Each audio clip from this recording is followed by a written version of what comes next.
Hey everyone, it's Fasted Friday. Sorry I didn't get to you yesterday. I was on the road all day. Just got done with the gym, wanted to answer 3 good questions, so let's get started. Alright, the first question comes from Sandy. She says, when do I know if it's necessary to fill the hair before coloring it back? What are your rules to doing this?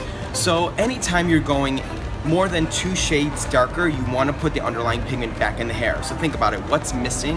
It's the golds, it's the oranges back into the hair. And then make sure your final formula cancels out that underlying pigment so you have a nice even palette. Okay, Mike's question is, seems like brunettes are having a lot of fun right now. How can I convince some of my blondes to go in this direction?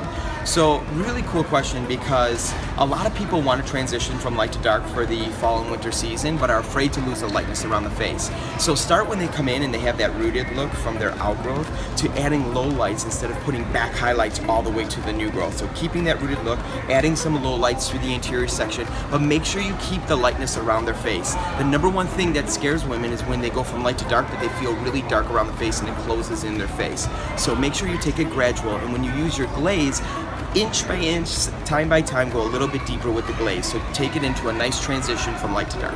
Francesca says, I'm thinking about entering NAHA this year. I've seen your work and love it.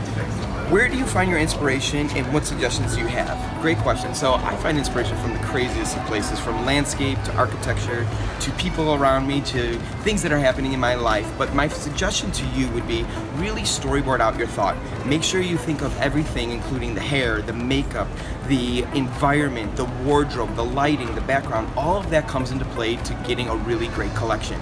Number one thing is the hair is the hero, but the rest of it has to tell a strong story. All right, everyone, that does it for this week. Have a great week. I will see you next Friday, right before the Christmas holiday. I don't know about you, but I have to get out and get some shopping done. I haven't even begun. Have a good weekend. I'll see you next Friday.